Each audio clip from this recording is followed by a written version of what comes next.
C'est parti, concentration, elle joue gros. Émilie, c'est maintenant. Ça passe.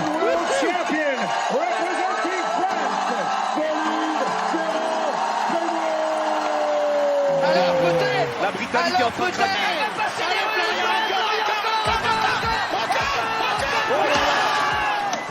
C'est fini. C'est terminé, bravo Marie-Pierce, elle a gagné. Il va falloir y aller. Elle y va peut-être. Et c'est elle qui marque le 23e but français. Avant de commencer, nous tenons à souligner que les informations que nous partageons dans ces épisodes sont destinées à des fins générales uniquement et ne sont pas destinées à remplacer les conseils médicaux des professionnels. Si vous avez des préoccupations ou un problème quelconque, nous vous recommandons de consulter un professionnel de la santé qualifié pour obtenir des conseils personnalisés. Nous ne saurions être responsables de toute action ou omission que vous pourriez entreprendre en fonction des informations fournies dans ce podcast. Bonjour à tous, bonjour Stéphanie Scoffier-Mériot, bonjour Manon. Hello.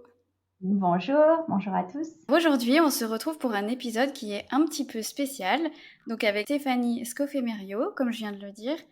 Je vais commencer par vous introduire un petit peu, et puis ensuite, je pense que vous étofferez un petit peu mon discours. Vous êtes maître de conférence à l'Université de Nice-Côte d'Azur. Votre champ d'expertise, c'est la psychologie sociale appliquée au sport santé et performance, et vos recherches portent majoritairement sur l'explication des désordres alimentaires et du dopage. Mais vous êtes aussi la présidente de l'association Prévention et Bienveillance dans le sport, donc merci de nous accorder votre temps aujourd'hui pour discuter autour de ces sujets. Est-ce que vous voudriez un petit peu nous expliquer votre parcours et peut-être comment vous êtes arrivé dans ces domaines d'expertise finalement et à faire de la recherche? Merci déjà pour cette présentation et merci pour votre accueil et de me donner la parole dans ce podcast. Donc, pour retracer un petit peu le parcours, j'ai été une patineuse artistique sur glace de haut niveau, donc déjà programmée dans un mode un petit peu hyperactif avec 17 heures d'entraînement par semaine et ce de l'âge du 3e cycle élémentaire, enfin finalement du CM1 jusqu'à l'entrée à l'université. Donc tout un parcours sportif et scolaire à mener en parallèle qui m'a obligée à apprendre à être organisée et à investir des disciplines esthétiques qui appellent à des normes de corps, à des exigences liées au jugement qui m'ont fait me questionner au cours de mon parcours.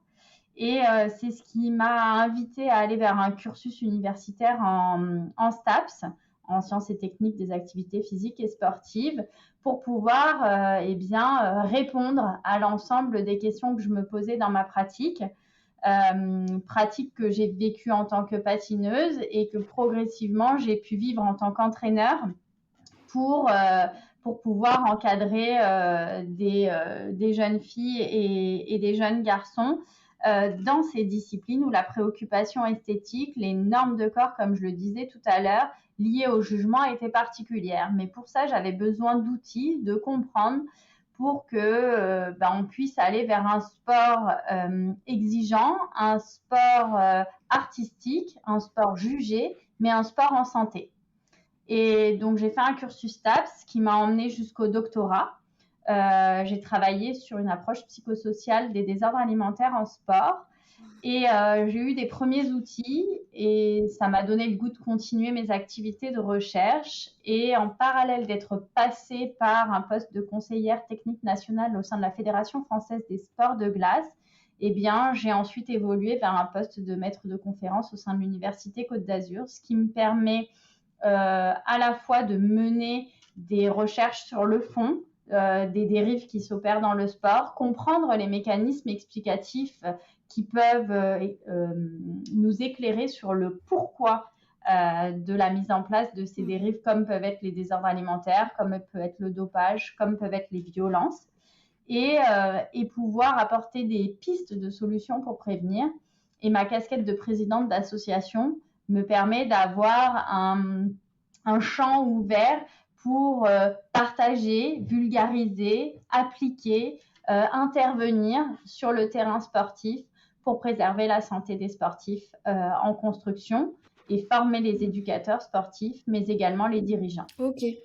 Voilà un peu le parcours, le panel et l'enjeu théorique, fondé et surtout appliqué parce que faire de la recherche, pour moi, ça ne m'intéresse pas. Par contre, apporter des petites pistes, des petits outils, des petits leviers pour aider à faire évoluer les choses et protéger la santé de maintenant et la santé future des sportifs qui sont dans une pratique engagée, c'est vraiment un des enjeux qui m'importe. Merci beaucoup et puis bravo à vous parce que c'est un parcours qui est très riche et que vous avez au fur et à mesure, je trouve, étoffé, donc c'est vraiment intéressant.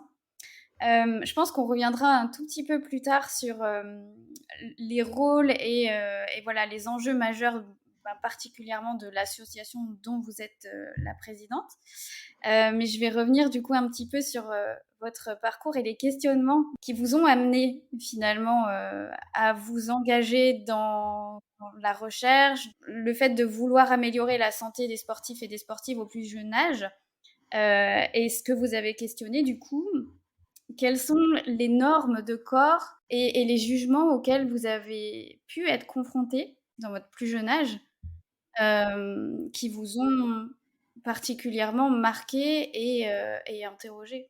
Alors en fait, en étant dans le patinage artistique, on est donc sur une discipline qui est jugée sur des critères techniques et sur des critères artistiques. Les critères artistiques comprennent des éléments liés à l'exécution, la musicalité, la dimension interprétation.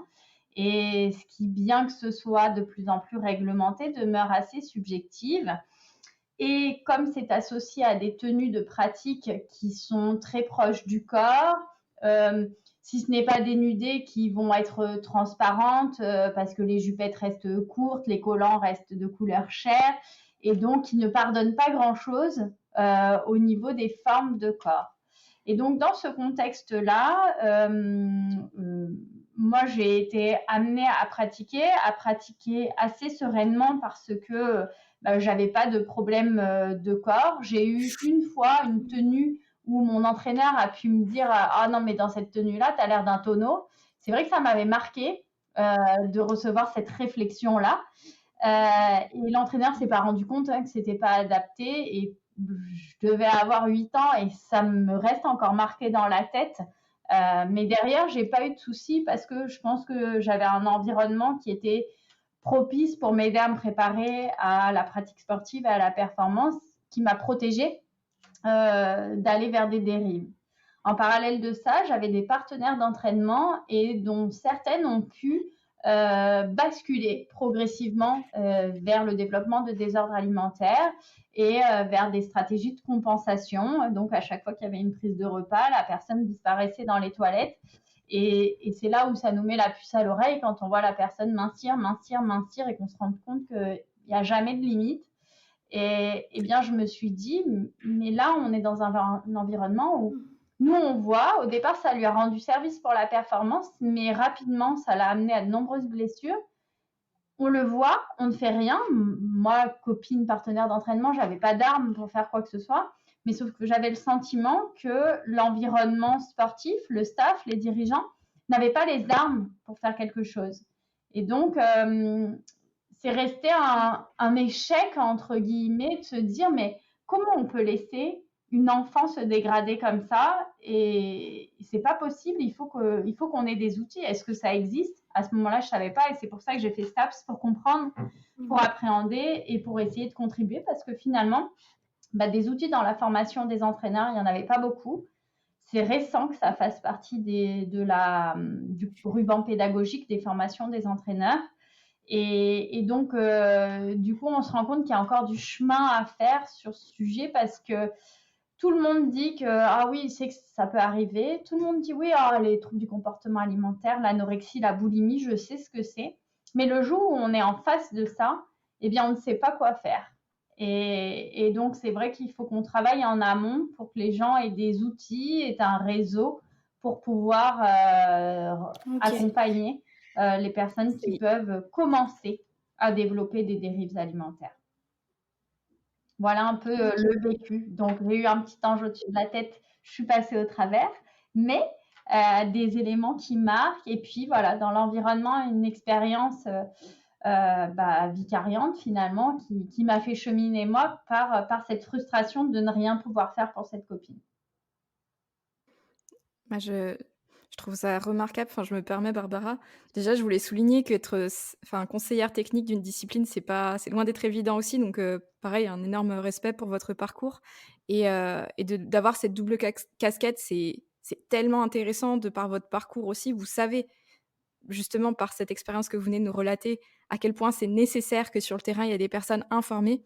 Et du coup, d'avoir eu ce poste-là, j'imagine l'impact que vous avez pu avoir pour votre discipline, ou que vous êtes en train d'avoir pour cette discipline. Et c'est remarquable et trop chouette, vraiment. Merci beaucoup, Manon.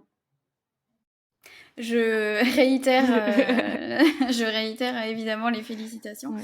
Vous avez particulièrement, il me semble, travaillé justement sur les facteurs déclencheurs et les facteurs protecteurs des désordres alimentaires et des troubles des conduites alimentaires. Et ça, effectivement, on sait qu'il y a, comme vous le disiez, un environnement qui peut être plutôt protecteur, plutôt propice, et en fait un environnement dans lequel une remarque peut être très blessante et remarquablement violente finalement pour une enfant. Et cet environnement-là, dans lequel cet enfant évolue, va potentiellement catalyser un peu une remarque qui au départ n'était pas forcément mal intentionnée ou qui n'avait pas pour but de blesser autant. Est-ce que vous pourriez nous parler un petit peu des facteurs déclencheurs et protecteurs ? Je sais qu'il y a certains de vos travaux particulièrement sur l'entourage et sportif et familial qui sont hyper intéressants et très très importants,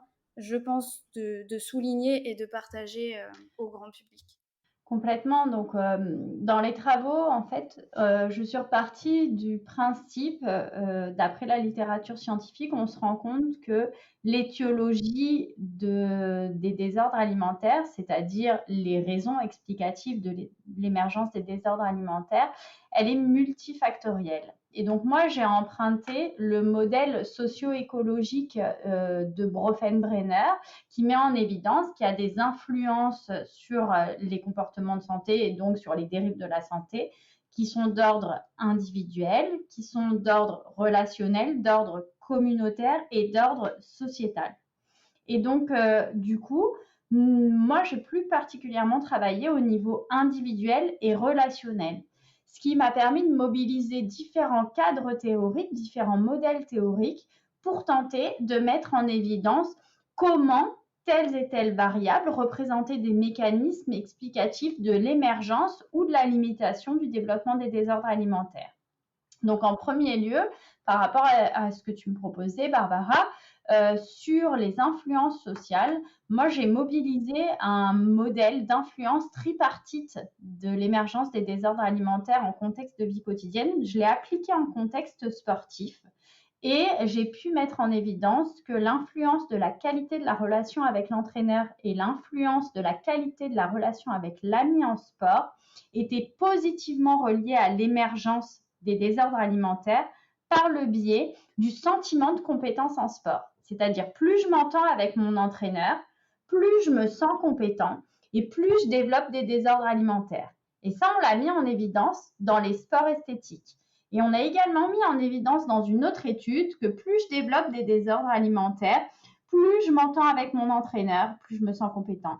Et c'est un cercle donc qui peut au démarrage être vertueux, mais jusqu'à un certain moment, quand le désordre alimentaire devient trop exacerbé, où ça va devenir un cercle vicieux au sens, va y avoir des contraintes, des conséquences des désordres alimentaires qui vont mettre un grain de sable dans la préparation de la performance.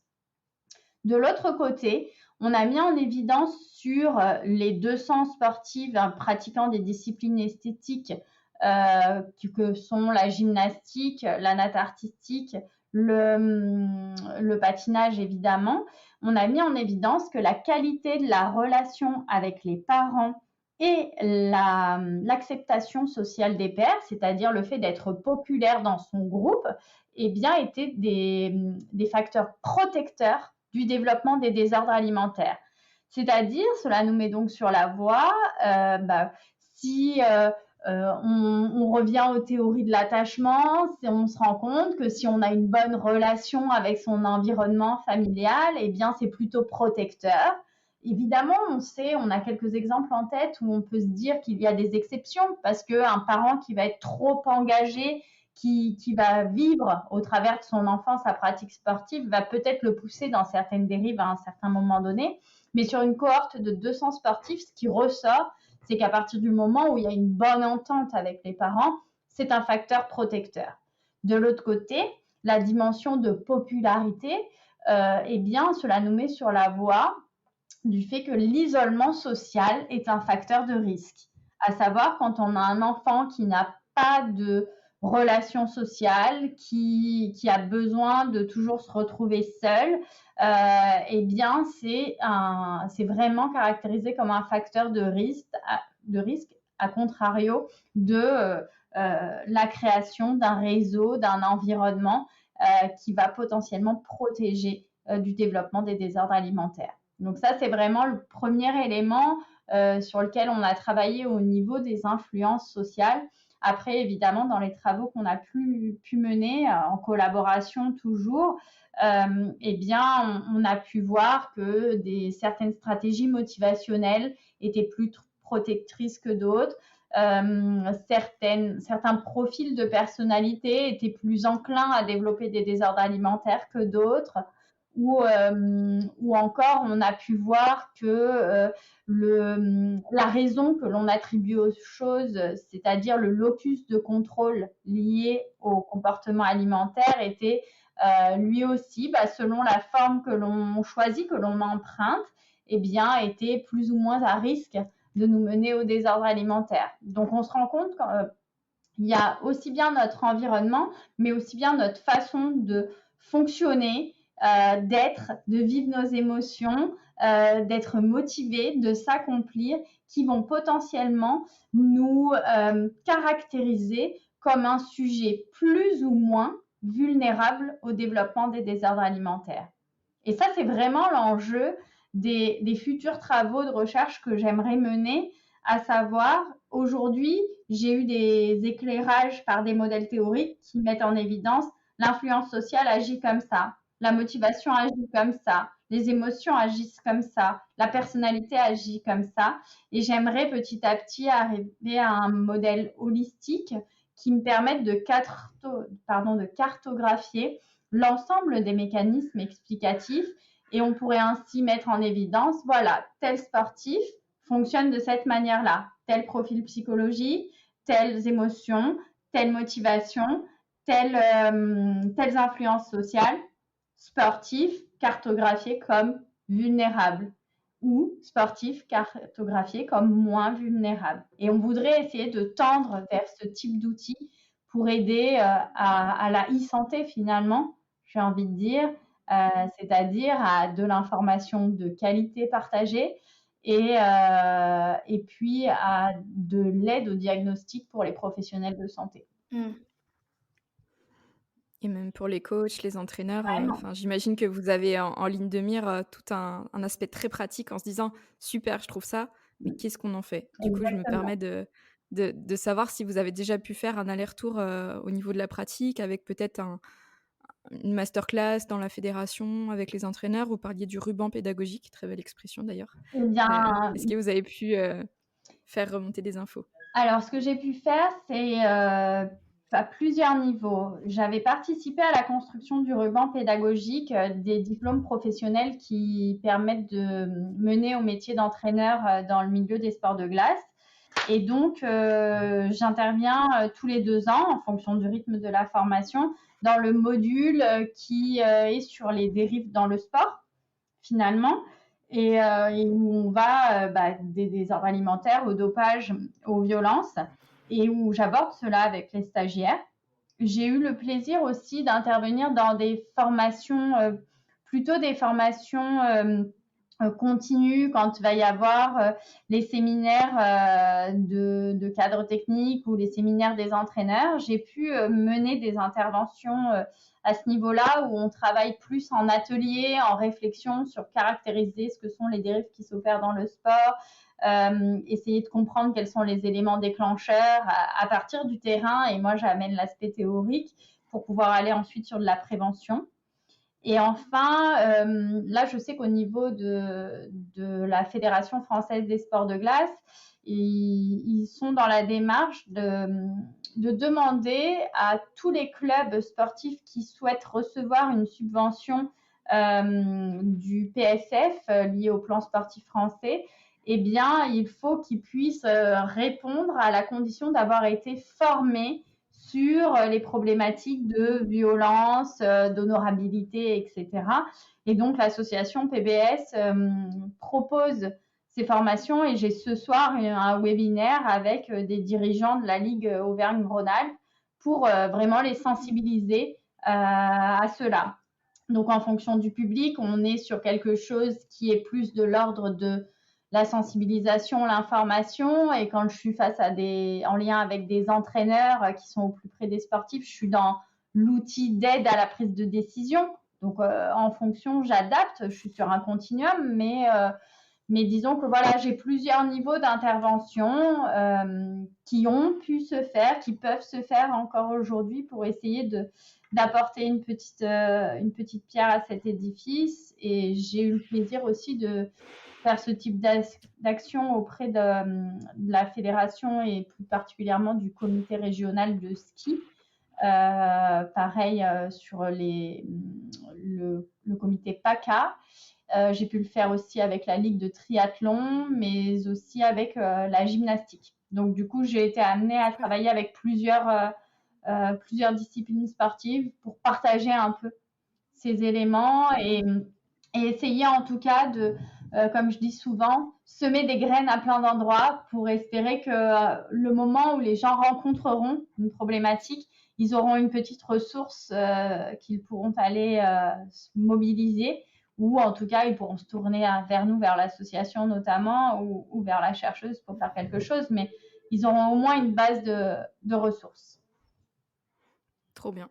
C'est génial. Et puis, ça permet notamment de toucher différents sports, mais aussi, je pense, différentes professions qui peuvent être en contact et avec des professionnels et avec des sportifs et des sportives, parce que c'est là aussi l'enjeu. Ouais. C'est que, en fait, tout le monde doit être au courant finalement de ces facteurs déclencheurs, protecteurs, de comment en fait on a une communication ou un entraînement, enfin finalement comment on entraîne de manière non violente et bienveillante. Bien sûr.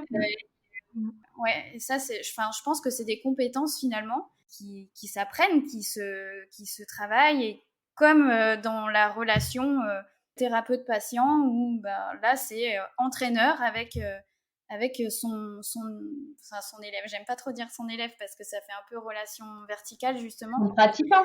Mais voilà, pratiquant, ouais, complètement. Mais typiquement, si je vous donne un exemple concret de choses que j'ai vues, c'est la pesée, la gestion de la pesée, la gestion du poids. Et là, il y a quelques années, on est à moins de 10 ans, eh bien, en bord de bassin, on avait tous les lundis sur un groupe compétitif d'adolescentes la pesée du lundi. Et donc, toutes les jeunes filles étaient une à une pesées et le score, si je peux appeler ça un score, le poids était noté au tableau. Et donc, ça a été la course à la perte de poids. Et ça s'est clôturé par 2 internements de jeunes filles pour pouvoir les sortir de cet enfer dans lequel elles étaient rentrées, cette course à la perte de poids infernale. Et pour autant, le staff qui a pu mettre en place cette stratégie comportementale était dans la logique de suivre le poids, mais n'avait pas pris conscience de l'impact de ce que cela pouvait représenter. Au même titre que dans un entraînement, quand on va avoir des jeunes filles qui vont à un moment donné décider de s'entraîner en short et en brassière, et que certaines jeunes filles se sentent pas bien dans leur corps et pour le coup, elles ne vont pas avoir cette stratégie de mettre le short et la brassière. Eh bien, ce sont des indices qu'on doit observer, qu'on doit prendre en compte et sur lesquels on doit travailler pour le prendre en charge parce qu'en fait, on ne doit pas faire genre on voit pas. On doit agir. Et tout ça, c'est des éléments sur lesquels, comme il n'y a pas vraiment de formation, comme il n'y a pas vraiment de ressources pour savoir quand faire, eh bien, ça, c'est laissé. Et puis, c'est même pas, il n'y a même pas de prise de conscience bien souvent. Parce qu'il n'y a pas d'observation de cet élément qui, pour moi, au vu des travaux que j'ai menés, est ultra important. Et donc, je pense que c'est pour ça qu'il faut absolument qu'on partage ces infos. Je me permets de rebondir, c'est du coup, par exemple, pour un entraîneur de gymnastique qui voit qu'une athlète systématiquement se met pas en brassière, garde des t-shirts larges, etc. Quelle serait l'approche que vous lui conseilleriez d'adopter? Ou un kinésithérapeute ou n'importe quel intervenant? Moi, je serais vraiment dans l'idée d'aller vers l'échange, d'essayer de mettre des mots sur le pourquoi de la différence de tenue de pratique pour pouvoir ensuite orienter vers un spécialiste parce que il faut pas qu'un entraîneur, un kiné s'imagine qu'il devient ou psychologue du sport ou psychologue clinicien ou diététicien parce que pour le coup, on va avoir plusieurs champs dans le domaine de la santé qui vont pouvoir agir à ce niveau-là. Et donc, une des choses qui me semble très importante, c'est qu'un staff sportif s'environne toujours d'un réseau de professionnels de santé qui soit sensibilisé au champ sportif, mais qui pour autant respecte le secret médical et évidemment n'entrave pas cela pour que la personne puisse être en confiance en allant s'adresser à ce réseau médical. Mais on peut vraiment faciliter les choses si on a préparé ce terrain-là. Et donc, poser des mots, partager, demander pour pouvoir engager vers un accompagnement me semble indispensable. Des fois, il n'y aura même pas besoin de l'accompagnement parce que c'est juste besoin de finalement avoir un retour d'une personne clé, d'une personne de référence, comme quoi si tu peux le faire, il n'y a pas de problème et avoir un aval peut tout changer, mais il y a beaucoup de situations où le travail est plus profond à réaliser et ça relève d'un champ de compétences différent de celui de la formation d'une personne intervenant dans le domaine sportif. Ah, merci, c'est très clair. C'est ce qu'on essaye de partager aussi. Oser mettre des mots. Mettre des mots, ouais. Et je me permets aussi de rebondir, c'est que du coup, on s'adresse à un public peut-être de personnes qui sont pas forcément au fait de ce qu'est des désordres alimentaires. Est-ce qu'on pourrait les définir aussi? Parce que, comme vous l'avez dit, c'est assez clair. Les gens connaissent que l'anorexie, connaissent qu'est la boulimie, mais finalement, c'est pas des termes que vous avez abordés pour le moment dans le début de l'épisode. Donc, est-ce que vous pouvez nous partager un peu ce que vous savez à ce niveau-là?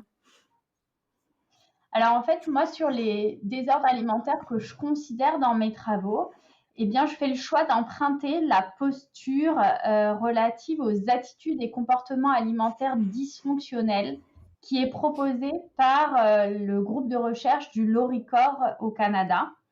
Et donc, du coup, dans les attitudes et comportements alimentaires dysfonctionnels, je retrouve toutes les attitudes qui relèvent de j'envisage de perdre du poids, j'envisage de prendre de la masse musculaire.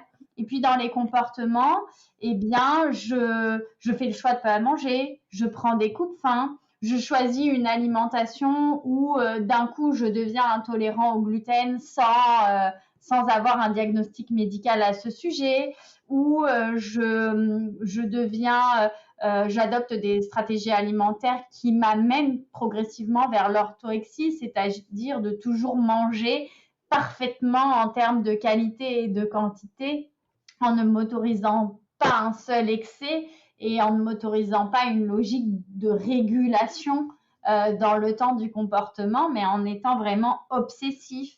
Donc, en fait, je retrouve dans ces attitudes et comportements alimentaires dysfonctionnels tout un tas de stratégies que peut mettre en place une personne qui vont avoir à un moment donné, si c'est répété, des conséquences qui vont emmener cette personne vers le développement d'un trouble du comportement alimentaire caractérisé comme un trouble clinique, à savoir de l'anorexie mentale, de la boulimie nerveuse, de l'hyperphagie, des choses comme ça.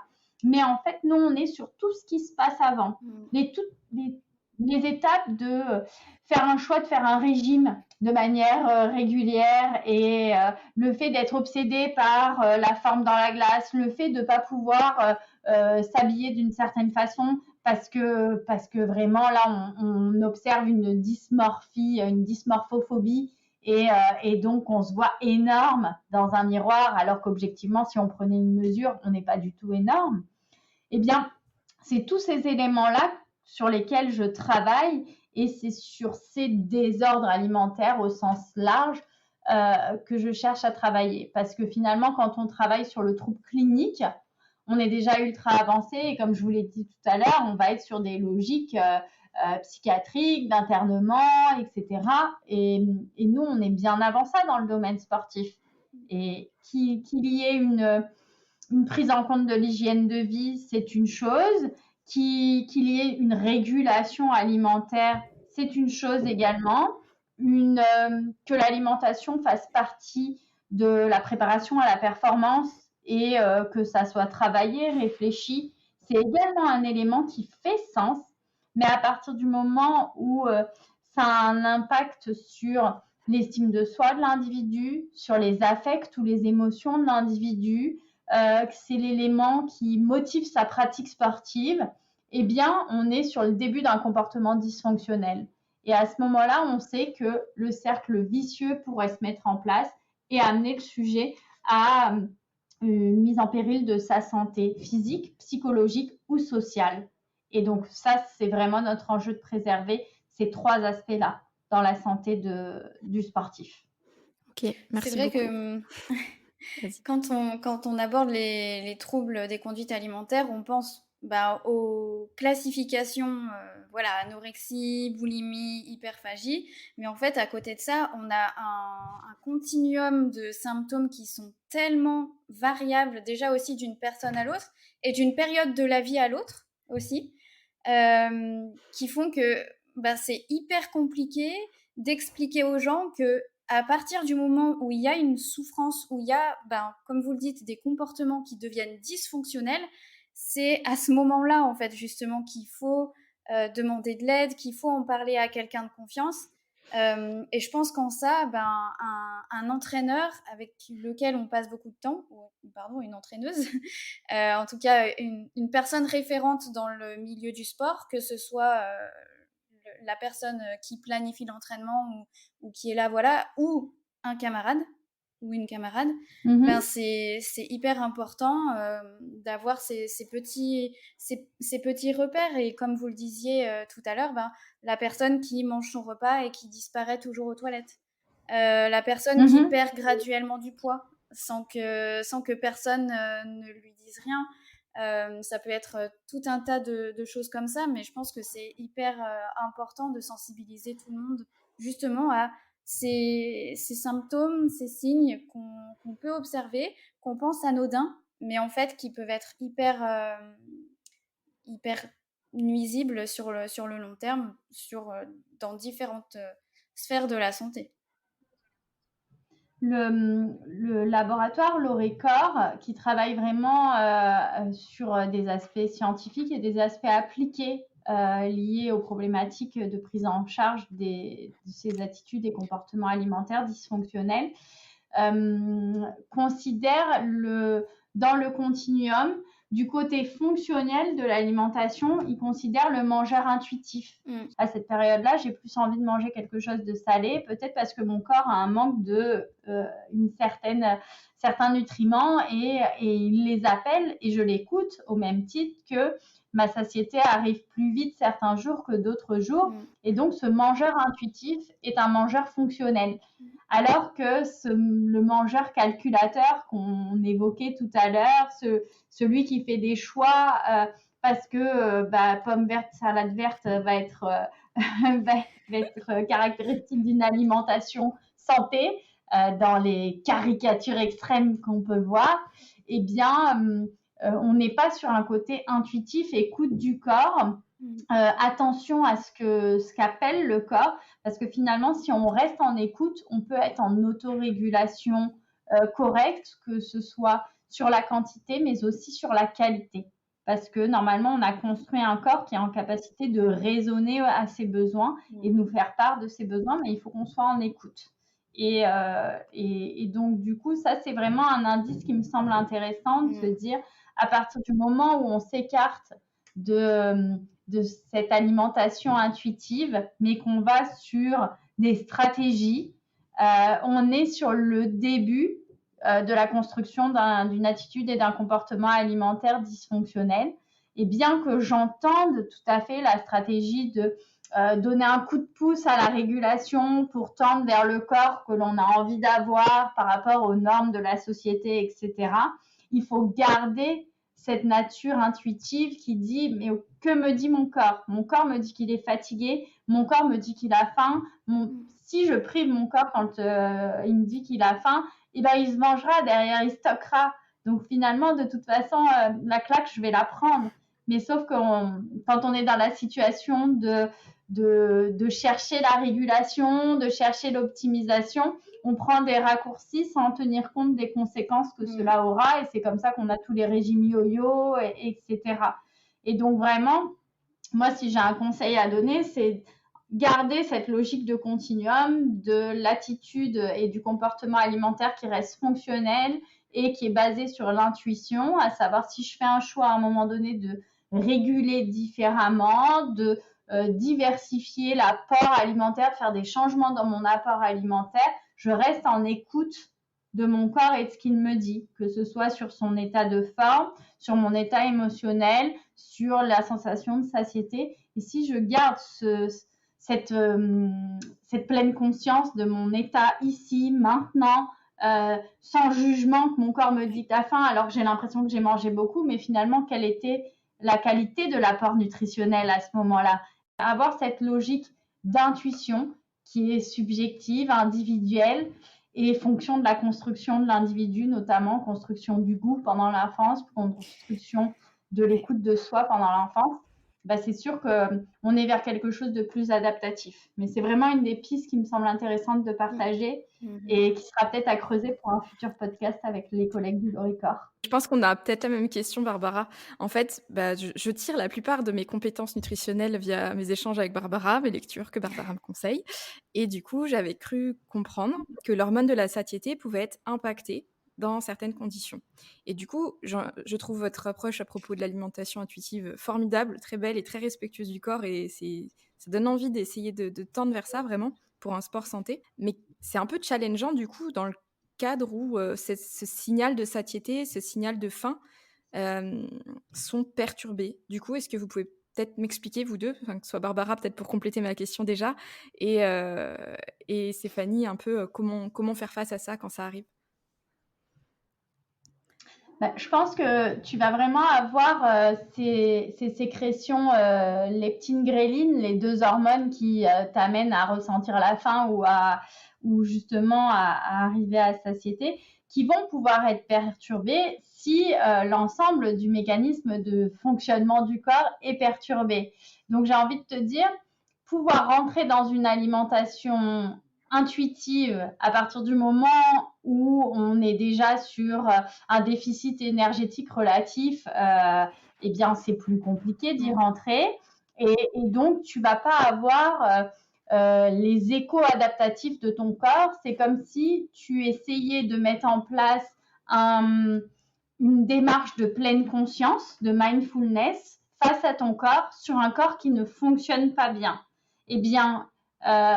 Pouvoir apprécier son fonctionnement, pouvoir optimiser son fonctionnement va prendre du temps. Alors que c'est vrai que si c'est une démarche qu'on fait sur quelqu'un qui est en santé, qui donc va avoir un fonctionnement classique par rapport à ce qui est caractérisé dans la littérature, ça va être quelque chose où c'est juste une façon d'être qu'on va pouvoir endosser, choisir et incarner. Donc, évidemment que si on est sur un fonctionnement qui va être perturbé, il faudra du temps pour arriver à raisonner, à être en écho du corps. Il va falloir apprendre à analyser les signaux du corps pour qu'aussi les signaux du corps se recréent, pour leur donner leur place. On sait que chez les sportifs, on retrouve par exemple au niveau des grandes dimensions de la personnalité, de l'anédonie ou de l'alexithymie. C'est finalement le fait de réprimer ses émotions, le fait de refuser tous ces paramètres-là, parce que finalement, dans la situation sportive, il ne faut pas que je sente la fatigue, il ne faut pas que je sente la douleur, il ne faut pas que je sente que l'effort est trop dur et que je vais peut-être aller à la blessure en continuant. Et donc, on fait barrage à tout ça. Et finalement, face à l'alimentation, on a potentiellement des stratégies qui sont similaires, qu'on a construites progressivement. Et donc, si on accepte de se mettre en écoute de son corps, potentiellement, on va petit à petit lever ses barrières, jour après jour, pour après lever les barrières biologiques, jour après jour. Mais c'est évident que ça sera long et que ça nécessitera potentiellement un accompagnement pour pas craquer et pas prendre un raccourci qui peut être la dérive. Mais parce que moi, je vois vraiment la dérive, que ce soit dans la stratégie de désordre alimentaire où on va prendre un laxatif, prendre un coup de faim, se faire vomir. C'est la même chose que prendre un produit dopant pour obtenir une meilleure perf. C'est un raccourci pour essayer d'optimiser la perte de poids, la prise de masse, l'endurance, etc. Le mécanisme est un peu le même. Et donc, du coup, c'est particulièrement intéressant de se dire, voilà, je me mets dans une posture et j'incarne un fonctionnement qui est différent. Mais c'est évident que c'est un peu plus long. Par contre, c'est quelque chose, si on arrive à l'endosser, on peut l'incarner dans le temps et ça peut s'adapter à mesure de notre parcours, comme disait Barbara tout à l'heure, à mesure de notre parcours de femme qui va incarner un cycle menstruel, femme qui va être en préménopause, femme qui va être en post-ménopause, etc., etc. Donc, c'est des choses où ça permet de s'adapter. S'il n'y a pas cette écoute, s'il n'y a pas cette résonance, s'il n'y a pas ce fonctionnement, c'est vrai que c'est plus difficile parce que du coup, on suit des guides qui sont faits pour monsieur, madame, tout le monde et on a tous un fonctionnement individuel. Donc, même si les grandes normes qui sont données sont de bons indicateurs, et heureusement qu'ils sont là, franchement, je ne suis pas du tout là pour les décrier. Ça donne une base de référence, mais en revanche, on n'a pas tous le même métabolisme de base, on n'a pas tous exactement la même façon que notre métabolisme, même au plan biologique, fonctionne. Et donc, du coup, on n'est pas tous avec les mêmes besoins exactement. Il y a toujours un petit curseur à ajuster fonction de chaque individu. Et si on se met en résonance, c'est vrai que c'est assez intéressant et c'est assez instructif et c'est une belle expérience. Donc, il ne faut pas hésiter à essayer. Trop bien, merci. Je me suis formée à l'alimentation intuitive parce que je voyais justement dans les recherches qu'il y avait de plus en plus de preuves qui allaient dans le sens d'une meilleure santé, de marqueurs de santé globalement qui étaient meilleurs en pratiquant une alimentation intuitive. Alors qu'est-ce qu'ils analysent finalement dans le fait d'avoir une alimentation intuitive? C'est, comme vous le disiez, l'écoute de ces signaux corporels. Donc c'est ce qu'on appelle aussi la capacité interoceptive. C'est la capacité à ressentir la faim, ressentir la douleur. C'est en fait écouter les signaux de son corps. Donc, il se base vraiment sur, est-ce que le participant arrive à écouter les signaux de son corps, arrive à écouter ses envies aussi, parce que l'alimentation, c'est pas que des besoins nutritionnels en fait. C'est pas que des calories, c'est pas j'ai dépensé tant et du coup je dois manger tant. Non, on a un cerveau en fait qui aussi nous permet de réguler notre appétit et nos envies. Et si malheureusement on va contre ça ou qu'on essaye justement d'essuivre des règles extérieures qui sont rigides, du type le chocolat ça fait grossir donc il faut absolument que je l'évite, ou alors si je vais au restaurant ce soir il va falloir que je mange moins avant parce que du coup je vais plus manger, et tous ces petits comportements en fait qui nous déconnectent de nos signaux intérieurs et de la confiance finalement qu'on place dans la régulation, dans notre corps qui est censé très bien se réguler tout seul, eh bien, on arrive à des comportements alimentaires qui se dérégulent de plus en plus. Et c'est là où peuvent s'installer les désordres alimentaires, voire les troubles des conduites alimentaires. Et en fait, pour ça, pour vraiment s'engager dans l'alimentation intuitive, parce que l'alimentation intuitive est complètement, comment dire, elle est complètement possible, on va dire, dans le cadre d'une activité sportive qui soit quand même intensive et avec un haut volume d'entraînement, dans le sens où il y a une prise en compte nutritionnelle. Mais c'est un apprentissage justement sur comment on fonctionne, quelles sont mes expériences par rapport à ça. Mais c'est vraiment retrouver ces expériences personnelles avec l'alimentation intuitive. Mais effectivement, elle prend en compte le côté aussi nutritionnel, le côté, peut-être que je n'ai pas faim parce que j'ai fait du sport intense avant, et du coup, j'ai un peu la faim coupée. Mais du coup, qu'est-ce que je peux faire pour, tu vois, subvenir quand même à mes apports tu vois, c'est vraiment, c'est tellement individuel en fonction de chacun. Mais effectivement, l'alimentation intuitive est possible dans un contexte où on pratique une activité physique intense ou pas, et régulière ou pas, avec un haut volume d'entraînement ou pas. C'est juste qu'elle est propre à chacun, et par contre, il y a une réelle écoute de ces signaux corporels qui font que, effectivement, les choix qu'on va faire pour s'alimenter vont être vraiment internes à toi et pas externes, et ne vont pas suivre des règles justement qui seraient plus tournées sur la perte de poids ou la modification corporelle, limite à l'extrême, quoi. Et par contre, le fait de s'engager dans l'alimentation intuitive, c'est, pour moi en tout cas, je sais pas Stéphanie si vous serez d'accord avec moi, mais là où ça pose souci, là où l'engagement est difficile, je trouve, pour les personnes qui ont une relation un peu troublée à l'alimentation, c'est qu'effectivement, ça prend du temps. Les expériences, elles se construisent au fur et à mesure, et bien sûr, il y a un détachement de ma valeur, c'est mon poids, et du coup, on ne peut pas rechercher la perte de poids ou une modification corporelle qui irait à l'encontre de son poids de forme biologique, génétique, parce que on sait que la génétique est grandement impliquée dans la régulation du poids, dans l'intervalle de poids d'équilibre dans lequel ton corps fonctionne bien, est en sécurité.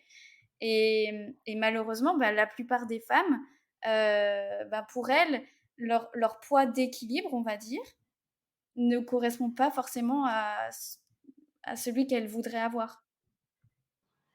Le poids idéal.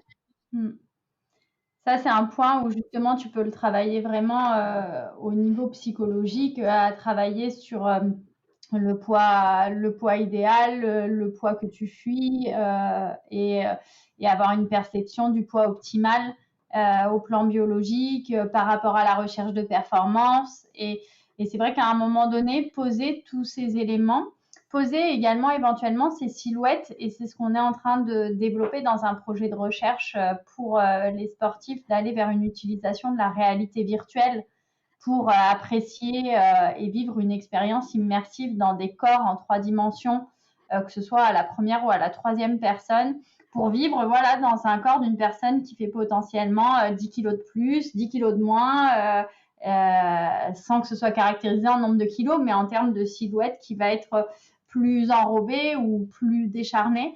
Et donc, c'est des travaux qui sont en train d'être menés pour pouvoir amener des outils intéressants pour les prises en charge psychologiques de ces profils-là, pour pouvoir arriver à ajuster et à œuvrer autour de la dysmorphophobie, et en parallèle travailler sur le comportement alimentaire.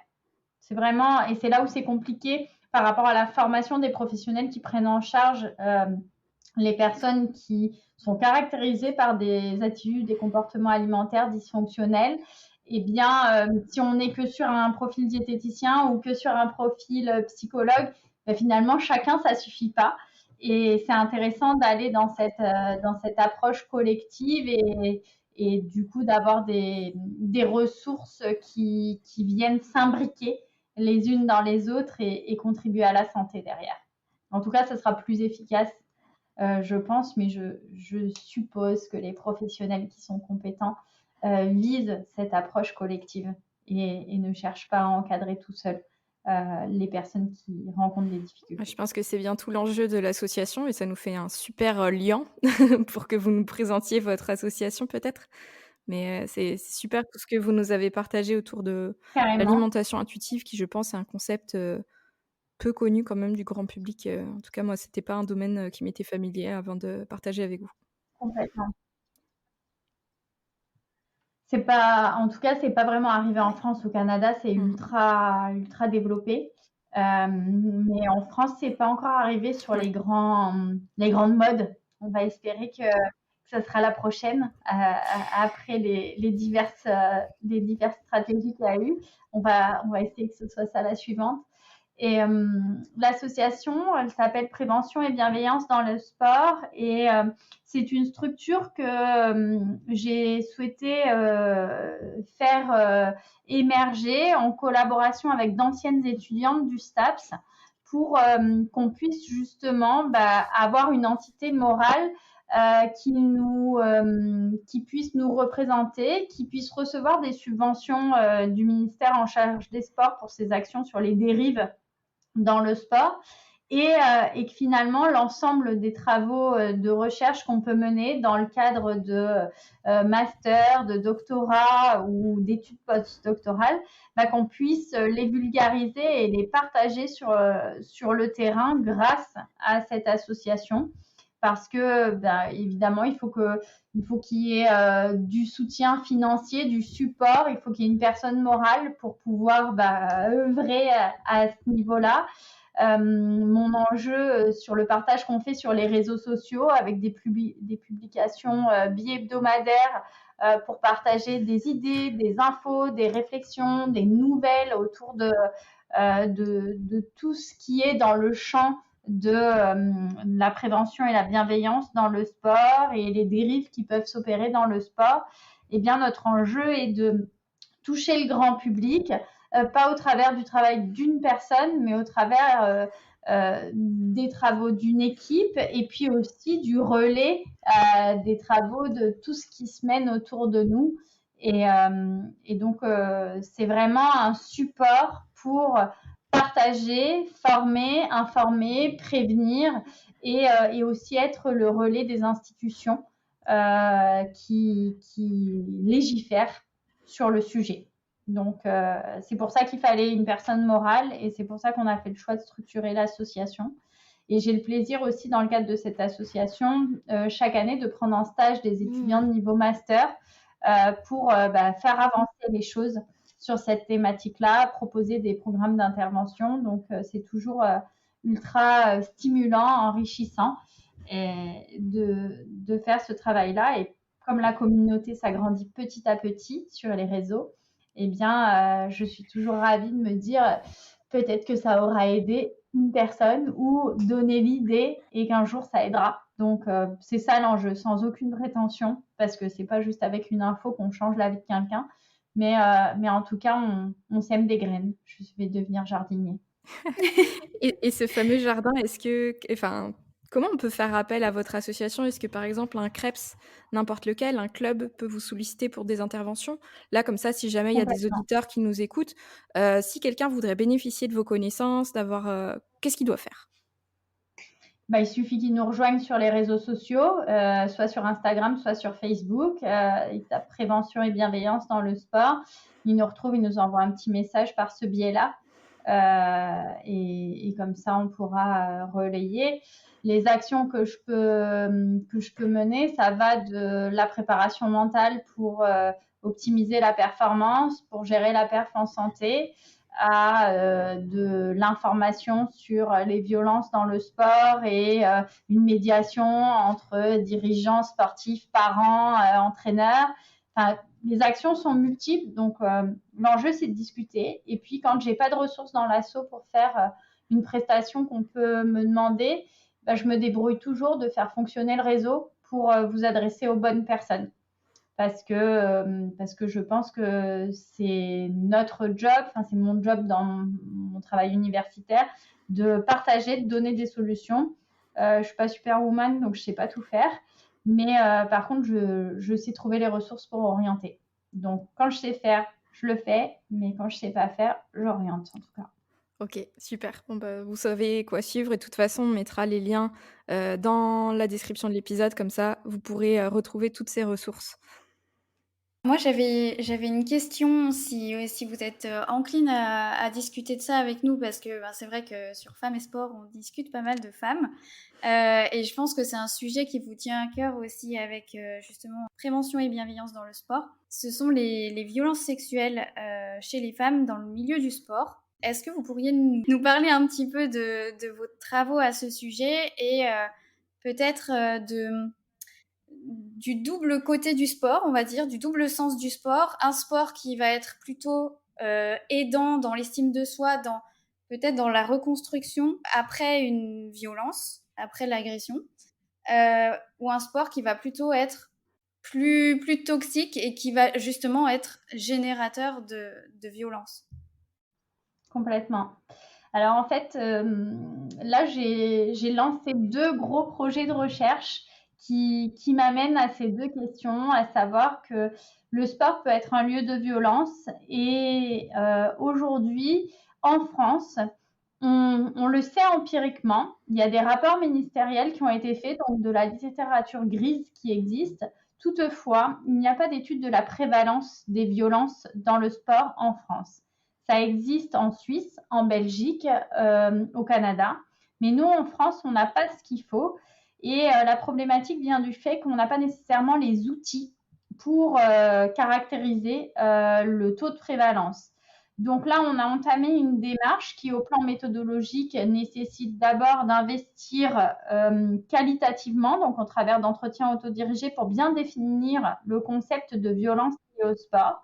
Et donc là, pour vous mettre sur la voie, on retrouve des violences dites interpersonnelles et des violences dites autodirigées. Donc les violences interpersonnelles, c'est toute action qui est réalisée dans le cadre d'une relation de pouvoir, de responsabilité et de confiance qui en risque d'entraîner une dégradation de la santé physique, psychologique ou sociale de l'individu et qui passe par des traitements négligents, des agressions physiques, des agressions sexuelles, des utilisations à des fins commerciales. Concernant les violences autodirigées, c'est tous les comportements qu'un sportif va se perpétrer à lui-même et qui vont entacher potentiellement sa santé. Donc, dans violences autodirigées, on retrouve les automutilations, on retrouve la déshydratation, on retrouve le dopage, mais on retrouve aussi des attitudes et comportements alimentaires dysfonctionnels. Donc, finalement, on reboucle et quand on considère les violences, on intègre aussi nos désordres alimentaires.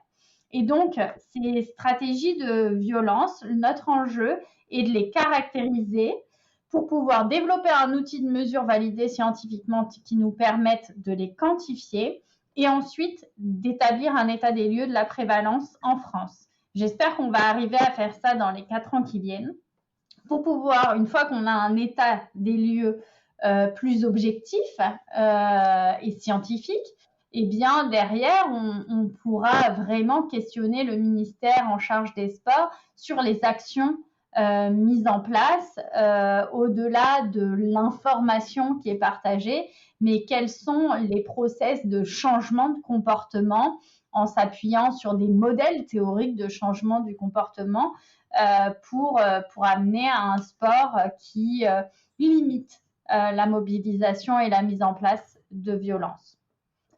Ce sport, donc, il peut être le lieu de violence, mais il peut aussi être l'objet de guérison des violences, puisque si je m'appuie sur des travaux comme la revue de Payball et collaborateurs en 2021, on se rend compte que nous avons le sport permet une amélioration au plan psychologique, au plan de la gestion des émotions, au plan physiologique pour l'individu. Et donc, on suppose que l'utilisation de cette activité physique adaptée peut permettre à une personne qui a été victime de violence et donc qui est entachée au plan psychologique dans différentes dimensions, qui est entachée potentiellement au plan physique dans différentes dimensions. On suppose que le sport peut être un outil de prévention secondaire pour pouvoir améliorer sa santé dans ces diverses dimensions. Et donc pour ça, on entame à partir du mois de septembre un projet de recherche qui est financé par une bourse doctorale qui nous a été que nous avons gagné auprès de la région Provence-Alpes-Côte d'Azur, la région sud.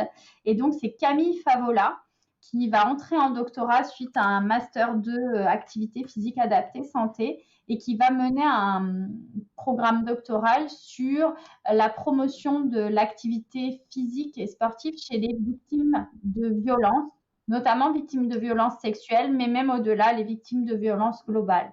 Là, elle a déjà réalisé dans le cadre de son master une étude qualitative sur le sujet où on se rend compte qu'il y a des barrières et des facilitateurs qui permettent aux personnes victimes de violences d'entrer dans l'activité physique. Notre but est de caractériser ces barrières et ces facilitateurs, pouvoir les mesurer pour ensuite pouvoir proposer des programmes d'activité physique et sportive adaptés, individualisés en fonction des caractéristiques de l'individu. Et donc, du coup, ainsi, le sport sera vecteur de santé, de reconstruction et de libération pour les personnes qui ont été victimes de violences. Donc ça, j'ai envie de dire, rendez-vous dans 3 ans pour des résultats. Et en attendant, on y va progressivement. Les premiers résultats du master sont déjà engageants. Ils nous ont fait dire qu'il fallait poursuivre plus avant. Et j'espère que ça pourra être suivi d'effet. On envisage des jolies collaborations avec des partenaires pour pouvoir mettre en œuvre les programmes d'activité physique et tester sur des femmes qui ont été victimes de violences pour pouvoir les aider à se reconstruire et ensuite étendre ces programmes plus largement dans la région sud.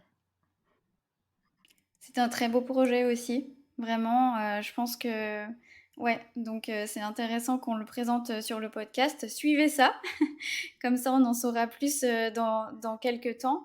Mais effectivement, je trouve que votre travail il est incroyable dans le sens où le sport peut être un environnement tellement porteur pour l'individu, tellement justement constructif et ouais, constructif dans une évolution sur le long terme par rapport à la personnalité, etc. Comme il peut être destructeur, malheureusement. Ouais. Et on a des outils, on commence à avoir des outils, on commence à comprendre plein de choses sur le fonctionnement aussi de certains sports parce qu'il y a des spécificités à beaucoup de sports. Mais on commence à avoir des outils et à comprendre ce qui pourrait être protecteur et ce qui peut être justement plus dramatique pour l'individu. Donc, je pense que c'est ce genre de projet qui construit un sport beaucoup plus inclusif et bienveillant. Carrément, sur l'aspect de bienveillance, j'ai des collègues qui travaillent à La Réunion, qui travaillent sur la bienveillance dans le secteur scolaire et qui m'ont déjà sollicité ils ont développé une échelle de bienveillance et je suis curieuse de voir comment tout ce qu'on peut faire pourra avoir un impact sur la bienveillance justement. Et donc, tu vois, tu l'évoques, Barbara, mais ça fait partie des pistes à un moment donné de se dire, voilà, est-ce qu'on peut mesurer la bienveillance dans le contexte sportif? Ça sera intéressant. Donc là, le chemin a été fait pour conceptualiser les choses. Maintenant, il s'agit de l'appliquer au contexte sportif. J'espère que des perches m'ont été tendues pour le faire. J'espère trouver le temps et les étudiants pour aussi faire ce genre de choses parce que à un moment donné, on ne peut pas tout faire tout seul. L'enjeu, c'est de partager, de former. Et je pense que c'est des pistes intéressantes. C'est génial. Ouais, moi, je trouve vraiment que la portée de ce que vous proposez est très chouette et j'en reviens un peu à ce que je disais au début, parce que vous avez aussi ce côté pratique, vous avez été dans la discipline, vous avez vu les enjeux qui se Ouais, passaient au niveau des fédérations. Des fois, c'est pas simplement qu'on veut pas ou qu'on veut faire du mal, aux sportifs, c'est ouais, parfois de la méconnaissance, c'est parfois, ne pas avoir les bons outils au moment où on en a besoin, ne pas savoir où avoir les ressources et tout ce que vous faites, vous contribuez sur un plan, très transversal entre, ma discipline sportive, universitaire et mon association pour que tous les intervenants puissent interagir. Et ça me faisait vraiment penser aux 2 facettes d'une même pièce, ce que vous disiez à propos du sport, tout à l'heure, Barbara et vous, sur, à la fois il peut être, tellement porteur, tellement protecteur, tellement valorisant ce sport et dans certains cas et quels paramètres font qu'on passe du côté obscur de la mmh, force, ouais, il peut devenir malheureusement destructeur. Et tout ce travail, ben, on va le suivre très attentivement, sur vos réseaux sociaux. avec J'avais plaisir. une petite question par rapport à la discipline sportive. Je sais qu'il y a certaines fédérations qui essayent de mettre en place des choses pour limiter un peu, notamment dans les sports à catégorie de poids, les pratiques abusives de weight cutting, donc Mmh là mh. vraiment les pertes massives, et très rapides. Est-ce que du coup, vous avez des pistes pour, on va dire, un peu court-circuiter, les grandes instances et cetera, mais que déjà au niveau local, un entraîneur qui écouterait ce podcast, puisse déjà réfléchir à ces pratiques-là, qu'est-ce qu'on pourrait valoriser? Et au niveau, si vous aviez une baguette magique, qu'est-ce que vous feriez pour qu'on sécurise ça? J'avais entendu parler notamment des tests, d'hydratation, Mmh. pour vérifier si, les personnes n'étaient pas juste en perte, d'hydratation massive, avant la compétition. Voilà, qu'est-ce que comme vous avez un œil là d'expert, que feriez-vous?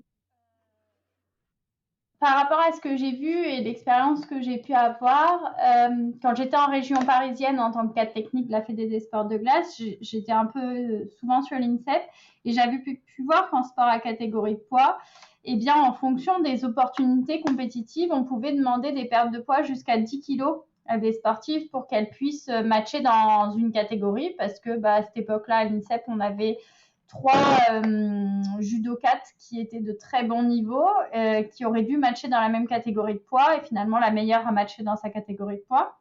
La deuxième meilleure a matché dans la catégorie en dessous. Et la troisième, eh bien, elle a dû descendre de 2 crans. Et ça en moins d'un mois. Et Ah punaise. que s'est-il passé arrivé au championnat? Je vous le donne en le mille, elle s'est blessée. Donc, petit partage d'expérience, de réflexion, de se dire est-ce qu'il valait pas mieux prendre 2 places dans la même catégorie de poids et qu'elle fasse un moins bon classement, mais qui aurait quand même été meilleur que celui de la blessure. Moi, je me suis posé la question. Ma casquette de chercheur et d'entraîneur et de présidente d'assaut vous fera bien comprendre que j'aurais choisi 2 filles dans la même catégorie de poids, même si elles se retrouvaient à matcher l'une contre l'autre. Je pense que c'était mieux que de demander de perdre 10 kilos en moins d'un mois à une sportive qui était déjà à son poids de forme à ce poids-là. Donc potentiellement une hérésie politique.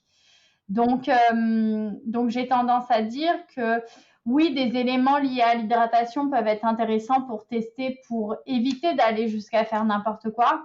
Mais rien qu'observer la posture, l'attitude, la fatigue, l'état motivationnel, l'état de forme global, d'engagement dans l'activité de la sportive, ce sont tous des éléments subjectifs, mais un regard qui fuit, des épaules qui tombent en avant, un besoin de s'asseoir régulièrement dans l'entraînement, un essoufflement, tout ça, c'est des indicateurs qui font vraiment écho à attention, là, la perte de poids, elle est néfaste.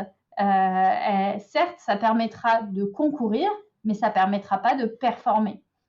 Donc pour moi, il y a tout un tas de petits indicateurs qu'il faut surveiller et où, à un moment donné, il faut réellement se poser la question avec un suivi de OK, quel est le poids de forme? Parce que dans les sports à catégorie de poids, il faut que le poids soit objectivé. On n'a pas le choix. On ne peut pas être que sur de l'intuition, comme on a évoqué tout à l'heure. Eh bien, quel est le poids de forme? Et si je décide de jouer une catégorie en dessous, je le fais parce que vraiment c'est opportun, mais en tout cas, c'est en conscience avec suivi et surveillance pour tout stopper avant la blessure si ça devait demander trop. Mais c'est quelque chose qu'on peut réguler. Il y a des gens qui peuvent la tolérer, la perte de poids, il y a des gens qui peuvent pas la tolérer. On n'a pas tous le même fonctionnement. Et donc là, c'est une appréciation qu'on va avoir au long cours. Donc, à tester, mais à surveiller pour éviter l'apparition de la blessure évidente. Parce que il y a la contre-perf, c'est une chose, mais il y a la blessure derrière, c'est encore mieux comme cadeau. Et pensez-vous que c'est au règlement de ces disciplines peut-être de s'adapter, de proposer des règles justement avec un minimum de masse grasse, enfin des minimums en fait à atteindre pour concourir en se disant bah voilà, si on veut valoriser un sport santé, en dessous de ça, vous êtes disqualifié par exemple, comme le dopage en fait. Peut-être, mais de l'autre côté, on se rend compte qu'on va avoir des sujets qui vont être particuliers et on va avoir des exceptions qui vont avoir un faible taux de masse grasse et qui vont quand même vivre correctement. Donc, où mettre le cut, Oui. c'est compliqué. Je pense que ça sera plus long pour qu'on ait les effets positifs, mais la formation des officiels d'arbitrage, des entraîneurs, des staffs serait plus pertinente que uniquement la réglementation parce que finalement le cut posera problème à un endroit. On le voit si je pousse en exacerbant le discours sur le dopage avec les aspects hormones féminines, hormones masculines et on voit les scandales que ça fait. On se rend compte qu'à un moment donné, mettre un cut arbitraire va poser problème. Et sur la masse grasse, je pense qu'on aura les mêmes problèmes que ceux qu'on peut vivre sur les hormones féminines et masculines. Donc je crois qu'il vaut mieux qu'on forme et qu'on questionne sur la possibilité de performer et la possibilité de performer dans le temps. Parce que s'il y a performance N, mais qu'il y a saison blanche à N+1, je ne sais pas quel est l'intérêt pour l'entraîneur. Et pour la joueuse. Voilà, encore mieux. Merci, c'est très complet comme réponse. Et puis dans les sports de combat, la prévalence de perte de poids très rapide, donc même moins d'un mois, il y en a, elles commencent leur perte de poids, leur cut à 12 jours. 12 jours. Et la prévalence est énorme. Et justement, les entraîneurs, enfin, moi, de ce que j'ai lu en tout cas en recherche pour l'instant, c'est que les entraîneurs et les camarades dans le même environnement sportif ont un rôle là-dessus. Et du coup, c'est hyper important, comme vous le disiez, Stéphanie, justement, de plus former les professionnels qui sont autour des sportifs. Et d'ailleurs, que ce soit des sportifs... Alors là, je dis sportifs, mais on parle plus de sportifs, mais que ce soit des sportives qui soient amatrices et qui veulent faire quelques compétitions pour le fun, pour le kiff, ou les sportives de haut niveau, les sportives élites. Parce qu'en fait, la perte de poids rapide, elle va être hyper délétère pour toutes, finalement. Donc, c'est à ce niveau-là qu'il faut agir et effectivement, former les entraîneurs et tout le personnel qui gravite autour des sportives pour qu'ils sensibilisent leur public à ne pas adopter de pratiques dangereuses pour accéder à une certaine catégorie de poids pour une compétition donnée, parce qu'effectivement, il y a aussi l'aspect santé sur le court terme, performance sur le court terme, mais aussi sur le long terme. Et ce qui se passe après, on le sait bien de toute façon, avec le RED, de toute façon, on parle tout le temps. Manon, tu avais quelque chose à rajouter, je crois. Ouais, en fait, si tu veux, je m'orientais sur la réglementation, c'est que du coup, nous, on a un événement là qui va se passer dans les prochains mois. Je pense que le podcast sortira après, mais il y a le jeu des îles de l'océan Indien qui va avoir lieu en août à Madagascar. Et là, j'ai appris récemment que le règlement de la lutte avait changé et ils ont supprimé 3 catégories de poids. Et j'en parlais avec le prépa physique qui était horrifié, quoi. Et du coup, c'est des jeux qui sont compliqués, qui sont très politiques, qui sont à très fort enjeu diplomatique. J'en mesure l'importance. C'est un bassin... c'est un peu différent de ce qui se passe en Europe. Sans doute qu'il y a des enjeux similaires. Mais du coup, c'est pour ça que que je mentionnais la réglementation parce que quelque part, on aura beau valoriser, éduquer, que ce soit les sportifs et les coachs, si en août, c'est dans 1 mois et demi, vous me direz: «Ça va, on est large».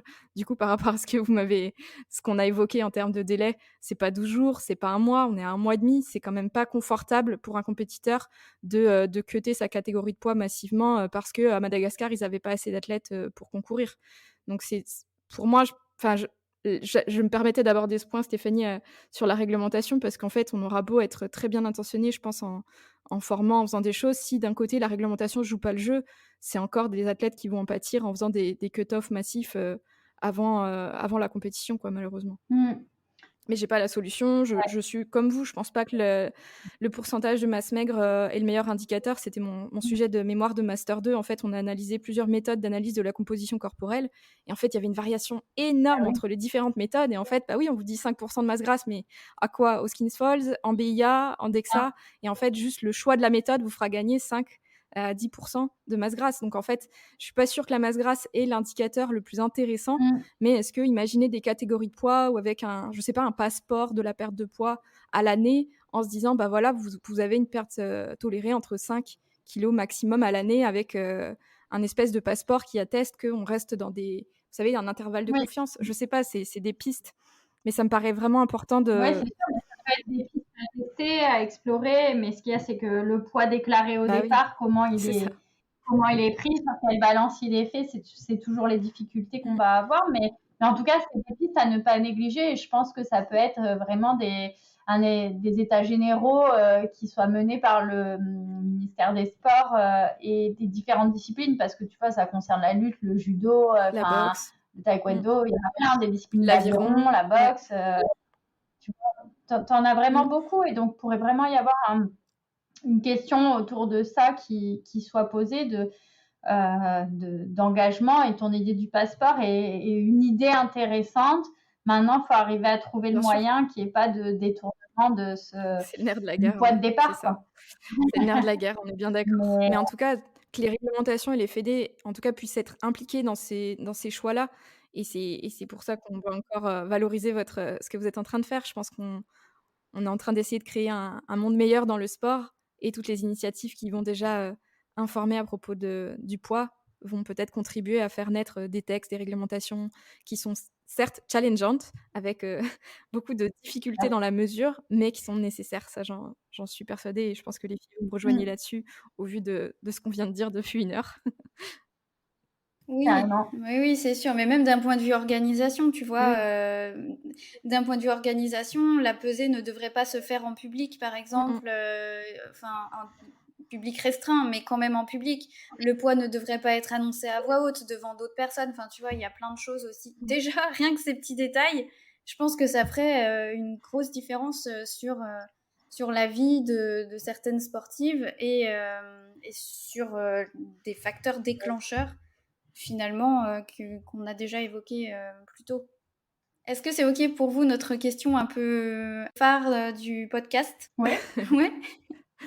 Entendu. Donc si vous êtes encline à nous l'expliquer, notre question phare de Femmes et Sport, c'est les premières menstruations. Est-ce que vous vous souvenez des vôtres et de la situation dans laquelle ça s'est passé? Comment vous l'avez vécu?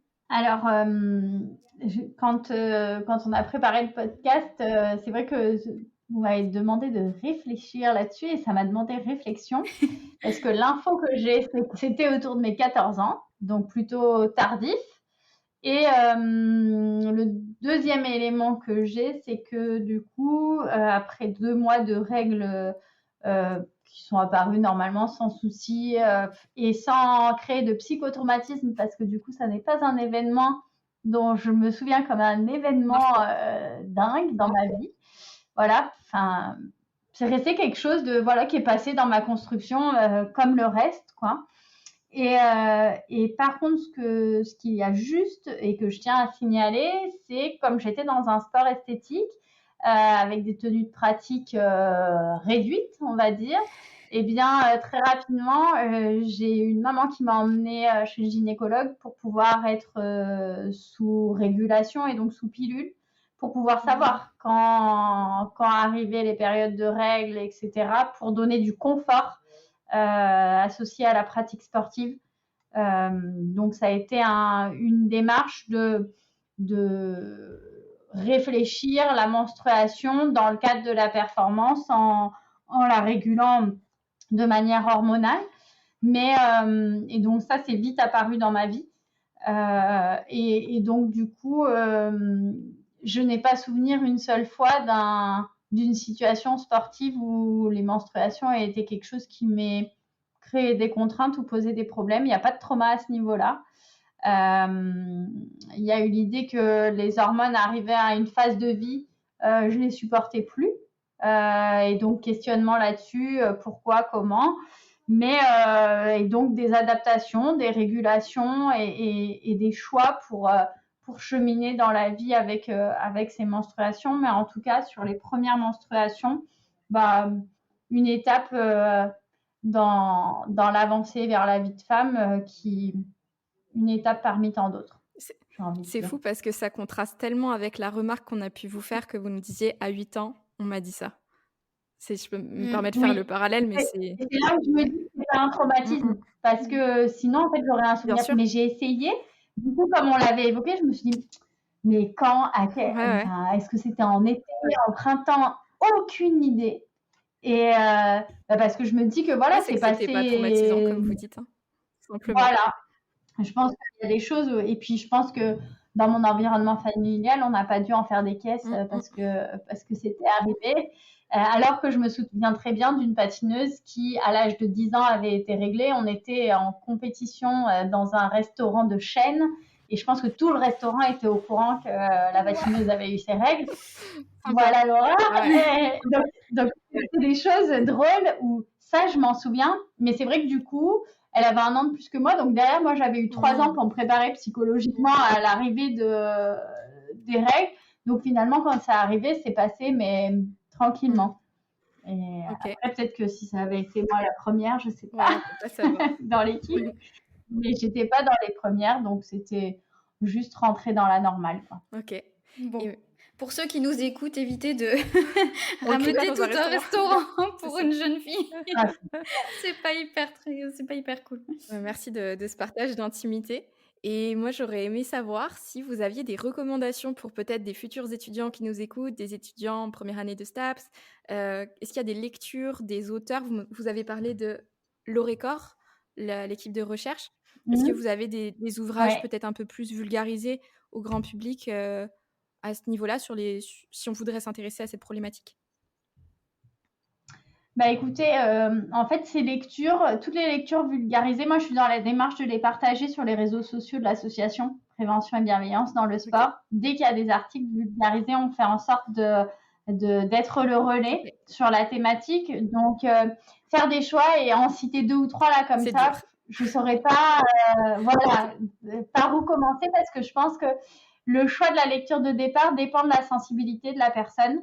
Et est-ce que je propose d'aller vers les violences? Est-ce que je propose d'aller vers le dopage? Est-ce que je propose d'aller sur les désordres alimentaires, mais en sport esthétique, en sport à catégorie de poids, en sport d'endurance? Il y a plein de trucs qui existent. Donc j'ai envie de dire, n'hésitez pas à aller farfouiller sur l'historique de ce qu'on a pu publier, nous soumettre les questions pour qu'on partage des infos si c'est sur un champ sur lequel vous n'avez pas, soit c'est que ça n'existe pas, soit c'est que il faut qu'on le partage à présent.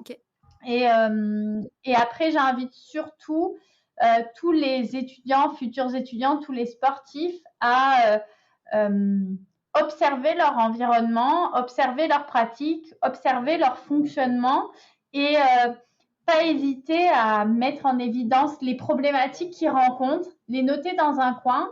Et à mesure de leur vie, le challenge, c'est d'essayer d'y répondre, que ce soit par les formations qu'on suit universitaires, professionnelles, les formations qu'on suit tout seul. Quand Barbara, elle nous dit « je me suis formée à l'alimentation intuitive », c'est une démarche perso qu'elle a fait pour y aller. Et pas hésiter à répondre à toutes les questions qu'on se pose. Des fois, on ne peut pas le faire dans l'année qui suit. Que la question nous soit posée parce qu'on n'est pas prêt, on n'est pas mûr, on n'est pas dispo, ou la formation, on ne l'a pas trouvée.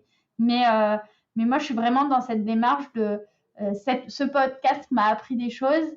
Chaque étape de la vie nous apprend des choses et moi, j'ai l'impression d'être une éponge chaque situation, chaque rencontre, chaque réunion, c'est hop, faut qu'on essaye de prendre, qu'on en tire le meilleur. Ça veut pas dire être opportuniste, ça veut dire s'enrichir pour pouvoir aussi enrichir les autres. Ok, c'est Donc voilà un peu ce que je conseillerais. magnifique. Un C'est beau une superbe message, merci conclusion, beaucoup. je crois. Merci beaucoup les filles. Bon, bah, je pense qu'on peut clôturer ce podcast très enrichissant. Encore merci beaucoup pour votre temps, votre expertise, vos partages, votre avis aussi sur des sujets vraiment variés et parfois pas très bien explorés, on va dire, du grand public. Ouais. Donc encore merci. Pour toutes vos informations, donc, vous retrouverez tout en description. Donc n'hésitez vraiment pas à retrouver la page prévention, bienveillance et sport et à explorer tous les posts qui sont vraiment intéressants et aussi sourcés. Et je pense que vous Pour pouvez vous aussi faire nous votre écrire sans problème sur notre page Instagram si vous avez des questions, Oui. si vous souhaitez être mis en relation, Super. justement plus professionnellement par mail ou quoi. Je pense que Stéphanie, vous pouvez aussi la contacter sur Instagram et que par rapport à toutes ces questions qu'on a posées et tous les sujets qu'on a abordés, donc n'hésitez pas à nous contacter sur les réseaux sociaux. Et à partager, bien sûr. Oui, ça nous aidera. Ouais. Super. Merci. Je vous souhaite une belle fin de journée. Merci à tous les deux. Bye bye. À bientôt. Merci à toi d'avoir été jusque-là. Si tu as aimé cet épisode, n'hésite pas à laisser 5 étoiles sur ton appli de podcast préféré et des commentaires bien sûr. N'hésite pas à nous dire ce que tu as aimé ou ce que tu voudrais voir améliorer. Et dans notre prochain format d'interview, si tu veux écouter quelqu'un en particulier sur le sujet de la femme sportive, n'hésite pas à nous le suggérer en commentaire ou en DM sur Instagram. Allez, à bientôt!